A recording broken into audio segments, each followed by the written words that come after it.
Nah, Golkar dan 3 partai yang lain tentu melihat pertama, bagaimana kebutuhan Flores Timur saat ini untuk menghasilkan figur-figur yang betul-betul bisa menjawab sisa-sisa kebutuhan, sisa-sisa persoalan masyarakat yang belum diselesaikan secara tuntas dari waktu ke waktu.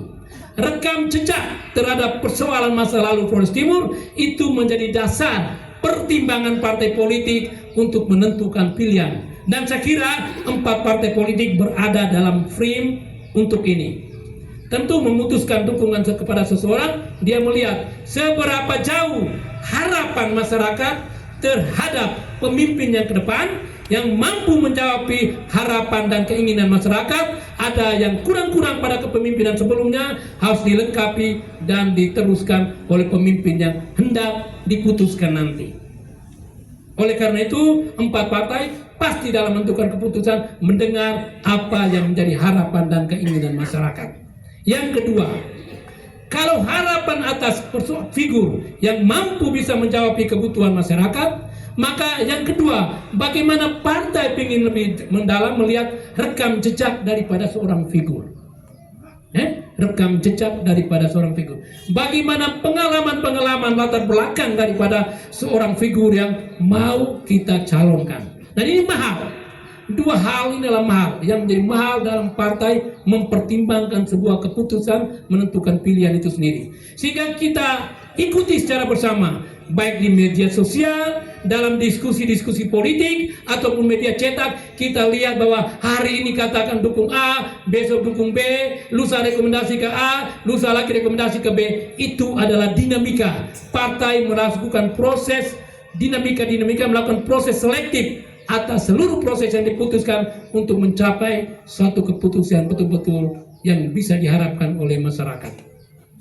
Nah, pertama, tentu sebagai ketua partai Golkar dan partai tertua, dan juga sebagai ketua tim pemenangan, dan dalam diri saya juga menjadi anggota DPR yang masuk pada periode keempat, saya juga menjadi bagian dalam kepemimpinan pemerintahan pada masa-masa sebelumnya. Maka paling tidak saya juga mengetahui secara pas apa persoalan yang sedang dihadapi oleh Kabupaten Flores Timur. Bagaimana masalah-masalah prioritas yang bisa diselesaikan oleh pemimpin-pemimpin baru. Atas kondisi inilah dalam pertimbangan sebagai ketua partai saya bilang ke depan Floti membutuhkan kepemimpinan yang cerdas, visioner, dan mempunyai jiwa kepamong perajaan yang tinggi. Dalam hemat dan cermatan saya, krisis kepemimpinan dalam personalia seorang pemimpin itulah menjadi persoalan utama untuk bagaimana membangun solidaritas kerja di dalam membangun kekuatan di tingkat birokrasi pemerintahan dan menentukan kebijakan-kebijakan strategi pembangunan ke depan sesuai dengan aturan dan mekanisme yang ada.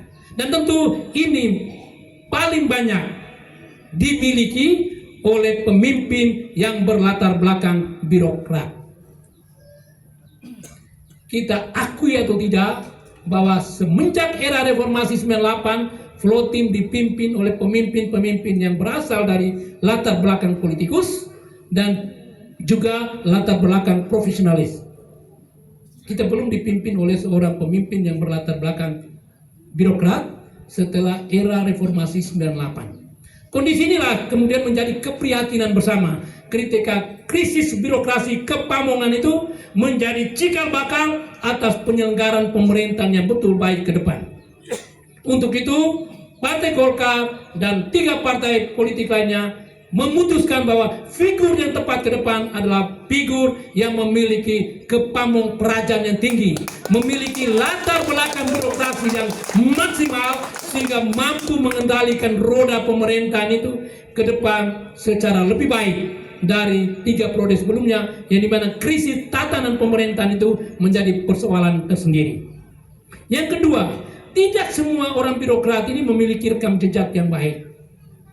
Baik dalam konteks baik, bukan baik dalam konteks jelek ya. Artinya bahwa berhasil di dalam kerjanya mereka. Jadi yang kata baik yang saya maksud bukan buruk, tapi baik bahwa dia berhasil di dalam kepemimpinan dan baik di masa-masa jabatan-jabatan lain yang diembankan atau dalam profesi-profesi swasta yang dimiliki. Nah, figur Pak Lukman Ribeiro adalah seorang mantan birokrat, pensiunan birokrat. Beliau sukses sebagai orang birokrat dengan jabatan Akit Eselon 2 bersama wakilnya juga, dan beliau sukses di bidang bisnis dan karir-karir profesional yang bergerak di dalam bidang pendidikan, menghasilkan sumber daya manusia dalam lembaga pendidikan untuk bisa mendapatkan sumber daya yang baik ke depan.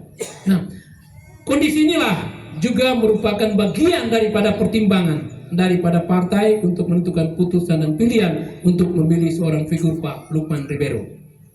Dan juga Pak Sakarias Paun juga berlatar belakang daripada seorang ASN, tentu juga memiliki rekam jejak yang besar. Beliau punya pengalaman memimpin eselon 2 dalam 5 eselon di Kabupaten Lembata dan juga di Sumba, di Kabupaten TTS, TTU.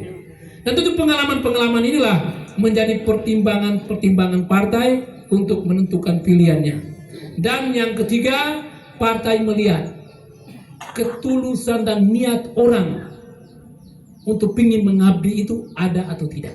Nah, Pak Lukman dan Pak Sakarias Paun, kalau dilihat hari ini, mungkin banyak pelaku politik mengatakan mereka orang luar, mereka tidak tahu tentang soal di sini, mereka besar di luar. Niat dan keinginan itu juga tentu ada pada kita semua sebagai anak tanah, lewat tanah. Keinginan untuk mengabdi lebih ke lewat tanah itu ada pada diri kita masing-masing. Sekira semua pingin, tapi kita mengabdi dengan apa yang kita miliki. Kita pingin mengabdi ke lewat tanah dengan profesi yang kita punya. Kita pingin mengabdi ke lewat tanah dengan kekuatan yang kita punya. Kita tidak pingin memaksa diri untuk mengabdi, untuk menyelesaikan persoalan di lewat tanah dengan apa kekuatan yang kita punya. Karena orang bilang, mau banyak kosong tempat apa. Mau pingin mengabdi, tetapi kekuatan itu dia tidak punya. Kekuatan tidak bisa dihitung dari finansial saja, tapi kekuatan saya mau adalah sumber daya dan kemampuan itu sendiri, dan kekuatan jaringan itu sendiri, juga tentu kekuatan finansial itu sendiri.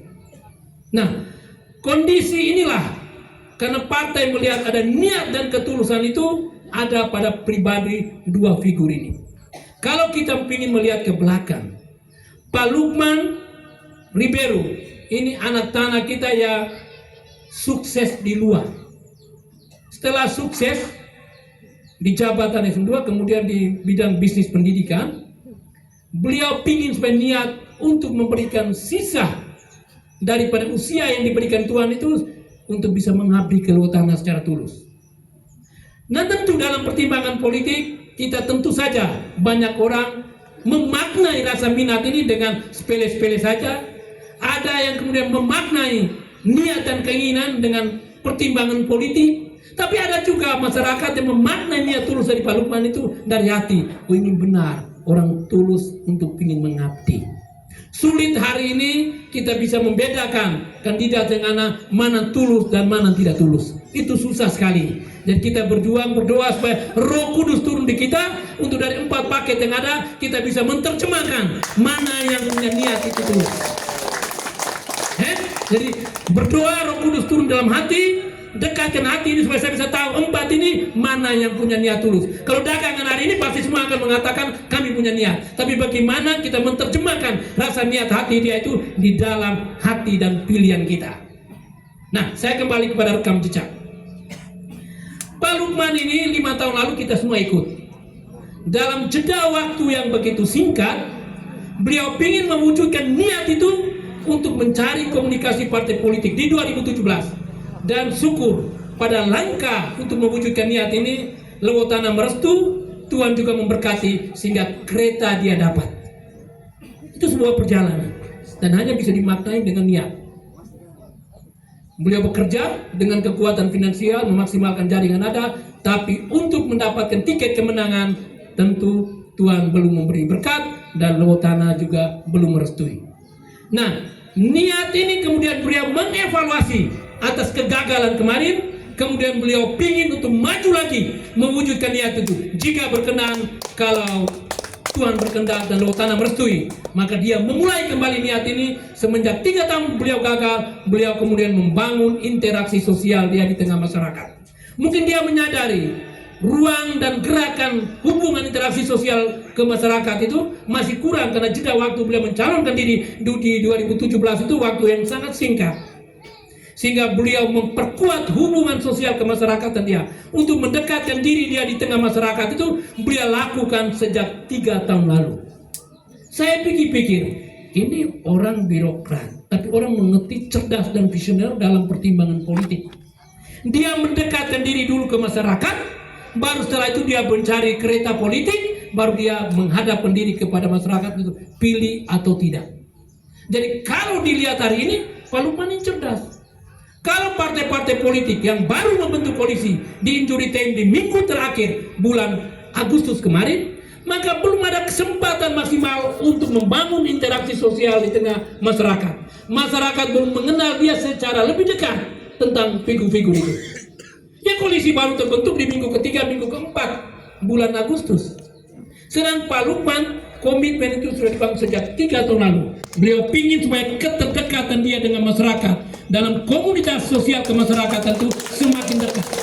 Beliau keluar masuk kampung, masuk keluar kelurahan, ketemu komunitas gini, ketemu Santa Ana, ketemu begini, pokoknya banyaklah komunitas keagamaan, komunitas sosial kemasyarakatan, institusi mana beliau ingin berinteraksi. Partai merekam jejak perjalanan ini dan partai membuktikan ini niat orang tulus. Ya, orang hakim kan bertanya, oh main-main dia sebuah apa di Nagis ini? Beliau menyadari itu, sehingga beliau feedback kembali 3 tahun beliau berinteraksi di tengah jalan. Partai merekam perjalanan figur-figur semacam ini. Partai merekam secara baik. Kemudian kita ikuti secara bersama. Beliau memilih jalur independen. Kan jalur pendekatan pendaftaran ada 2 jalur. Jalur independen, yaitu jalur dari Suara Ribu Ratu, sehingga dia menggunakan tas lain, yaitu Laskar Ribu Ratu. Sekarang kami sudah rubah setelah berkoalisi. Laskar Ribu Ratu Floti Maju. Tapi sebelumnya Laskar Ribu Ratu, Pak Lukman. Jadi ini bukan sebuah slogan saja, tapi sebuah kata-kata. Tapi kalau kita memaknai secara baik kalimat ini, beliau ingin menunjukkan jati diri keberadaan dia untuk menjadi calon anggota, calon bupati dan wakil bupati dari dukungan real daripada Ribu Ratu, dari rakyat. Beliau kemudian memakna ini dengan melakukan pendekatan independen untuk kepentingan pencalonan.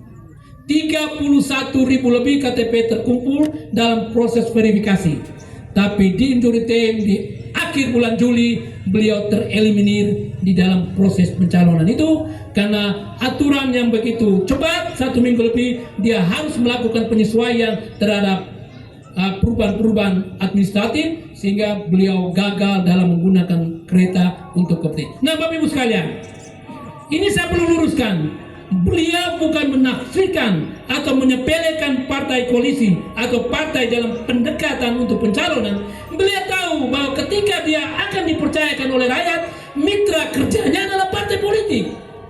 Jadi tidak mungkin kalau dagangan politik di luar mengatakan bahwa Pak Lukman menyepelekan partai politik, Pak Lukman kemudian tidak menggunakan partai politik. Tidak akan mungkin. Beliau seorang dokter, beliau seorang cerdas, dia tahu ketika dipercayakan nanti menjadi seorang bupati, mitra kerjanya adalah partai politik. Jadi beliau bagaimana untuk mencapai kemenangan, beliau harus membangun interaksi sosial ke masyarakat dulu. Setelah ini clear, baru setelah itu beliau membangun komunikasi dengan partai politik dalam proses pencalonan. Kalau kita memaknai perjalanan, saya kira benar juga sebagai ketua partai. Ketika dia gagal di bulan Juli, dalam hitungan 2 minggu, beliau tentu direstui oleh Tuhan, diberkati oleh Tuhan dan direstui oleh Tanah. Dalam hitungan jeda waktu mendekati 2 minggu, beliau mampu membangun komunikasi dengan 4 partai politik. Dan 4 partai politik itu secara tulus memberi dukungan. Tadi di awal saya sudah katakan bahwa kita tidak bisa melihat Injury Time itu sebagai satu keputusan yang sifatnya terlalu prematur atau terlalu cepat, tidak. Itu partai mengikuti rekam jejak. Golkar baru memberikan keputusan pada tanggal 25 Agustus. SK saya ambil di Jakarta tanggal 25 Agustus. Tapi rekam jejak perjalanan semua kader itu diikuti dalam mekanisme partai. Semua kandidat-kandidat yang ada berproses di Partai Golkar, Partai Demokrat, Partai Gelora dan Partai Perindo. Tapi kemudian atas seluruh kandidat yang berproses, partai memutuskan satu atas rekam jejak yang ada. Nah, pada kondisi inilah ketika Pak Lukman itu berhasil membangun komunikasi, maka kemudian beliau mendapat 4 partai politik. Setelah mendapat 4 partai politik memenuhi syarat pencalonan dengan penggunaan kursi, maka dia mendapat 6 kursi sebagai persyaratan untuk pencalonan dengan menggunakan pendekatan kursi DPR. Karena aturan waktu itu. Tapi Tuhan itu adil, punya rencana lain. Dalam hitungan waktu 1 minggu, 4-5 hari, MK memutuskan proses pencalonan menggunakan pendekatan suara sah, tidak menggunakan pendekatan kursi. Kembali makna Ribu Ratu itu yang dimaknai. Ternyata apa yang dia awali dengan pendekatan suara Ribu Ratu, ternyata datang ini juga beliau mewujudkan apa yang diharapkan itu pencalonan dengan menggunakan pendekatan suara sah. Suara sah, suara dari partai, tapi pendekatan kursi tidak dipakai lagi. Saya juga waktu itu wanti-wanti, ini kalau pendekatan kursi injury bisa saja orang mencari dukungan. Dan Pak Lukman kalau kurang 1 kursi, bisa saja ketinggalan kereta. Karena kita butuh minimal 6 kursi.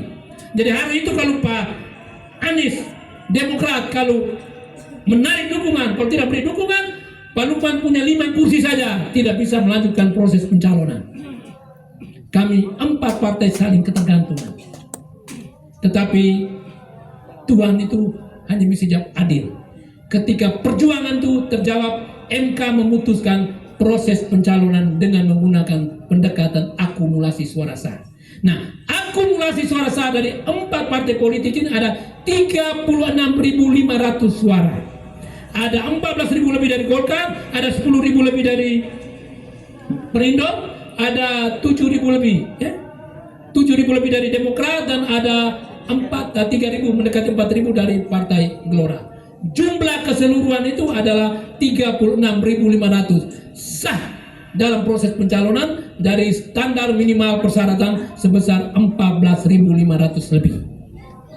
Saya sebagai ketua partai memaknai sebuah perjalanan ini yang hanya saya menjawab bahwa betul ini niat murni daripada seorang anak tanah Lukman Ribeiro yang sudah sukses ya, tidak bisa dikatakan ya sukses dalam standarnya dia. Saya sudah cukup. Jadi jangan mengatakan sukses terlalu berlebihan. Dia sukses cukup untuk yang saya punya, dan sisanya dari sisi waktu, jaringan dan kemampuan yang ada saya mau pakai untuk gelekat Lewotana, gelekat Ribu Ratu di Flores Timur. Kenapa saya ingin mengulas perjalanan ini? Saya ingin supaya orang tua mengikuti secara lebih baik. Kalau melihat rekam jejak, saya kira pasti harapan itu ada. Tidak perlu saya dagang visi misi terlalu jauh. Itu sudah tidak lazim lagi. Cukup menggambarkan karakter, latar belakang dari orang, saya kira 50% harapan sudah bisa terjamin di dalam kesuksesan jika dipercayakan memimpin.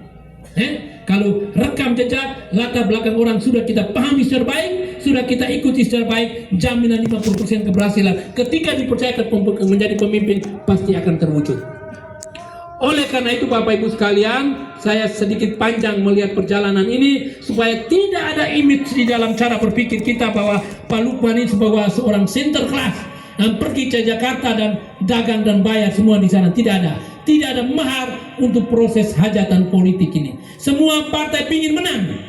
Karena dengan menang, maka partai akan leluasa untuk melakukan pelayanan dan menjawab apa yang menjadi harapan dari masyarakat. Instrumennya cuma melalui pendekatan pilkada, melahirkan pemimpin eksekutif. Anda ingin mengabdi, sarananya partai politik harus merebut kepemimpinan. Kalau merebut kepemimpinan, maka kita bisa berbuat banyak untuk rakyat. Kalau pemimpin kekuasaan tidak kita rebut, ya sudah. Ada ide, ada gagasan, ada kemampuan, tidak bisa kita salurkan lebih secara normal. Nah tentu, kalau pemimpin lain juga bisa, tapi kita tidak maksimal. Sebagai ketua partai Golkar juga sama. Kita kalah di dalam 4 dekade, tapi kita selalu memaksimal, kita berkarya dalam mendukung pemerintahan yang terpilih.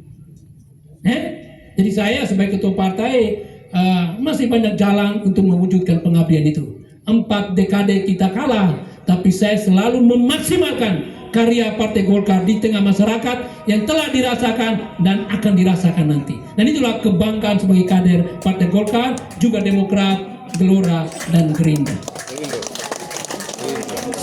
Maaf, Perindo. Ini maaf, saya selalu sebut Gerindra ini karena komunikasi terakhir untuk membangun dukungan itu di injury time itu. Jadi masih terbawa cara berpikir dan di otak ini ya. Jadi kita masih berjuang supaya Gerindra bisa bersama kita di injury time, tapi pada akhirnya kita tidak dapat. Berapa kali kalau saya berkampanye, saya selalu menyebut kata Gerindra. Ya sekiranya Pak Lukman harus diikhlaskan memang supaya kita tidak terbawa mulut terus, Pak Lukman. Harus diikhlas, diplongkan memang. Diplongkan memang. Baik, Bapak Ibu orang tua semua yang saya banggakan dan yang saya cintai. Nah, inilah figur kita. Tentu semua partai ingin menang.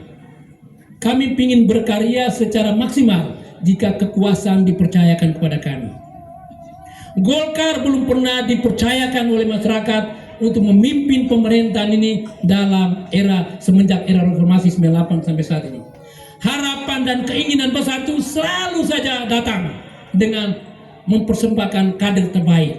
Kami tidak pernah mencalonkan kandidat saya yang minimal bukan orang ASN. Selalu saja ada ASN, entah bupatinya atau entah wakilnya.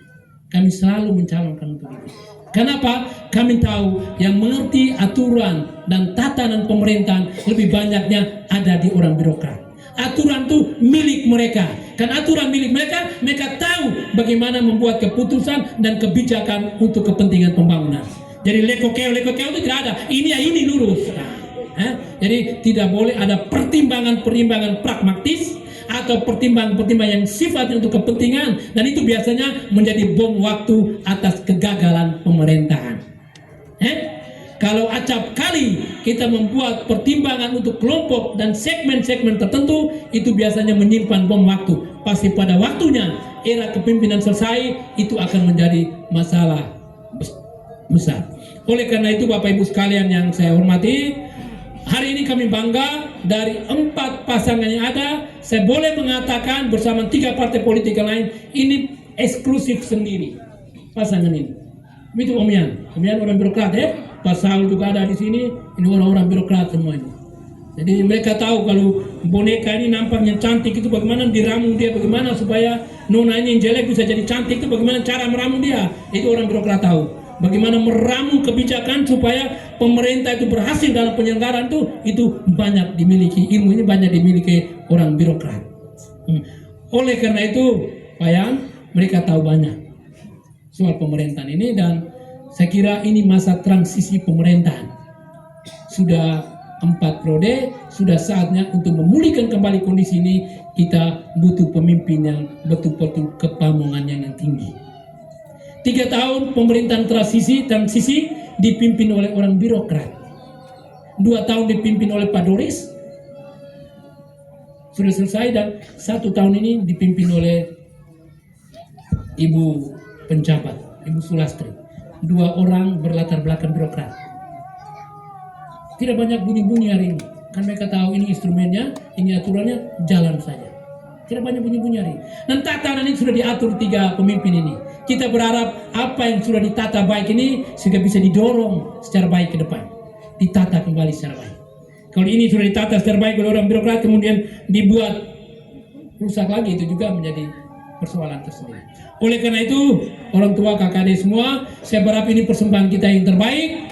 Jadikan Pak Lukman dan Pak Sakarias Paul sebagai pilihan kita bersama. Orang punya niat, harus ada rasa dari dalam hati kita untuk beri kesempatan pada mereka. Hari ini coba kita lihat Pak Presiden Prabowo Subianto. Yang ada pada dirinya dia adalah niat. 3 kali gagal, tapi beliau tetap punya komitmen. Umur bukan ukuran. Beliau sudah masuk mendekati 80, 70-an lebih. Pak Lukman baru 60-an lebih. Kok dibilang tua bagaimana? Ini pakai celana robek-robek nih Pak Lukman hari ini.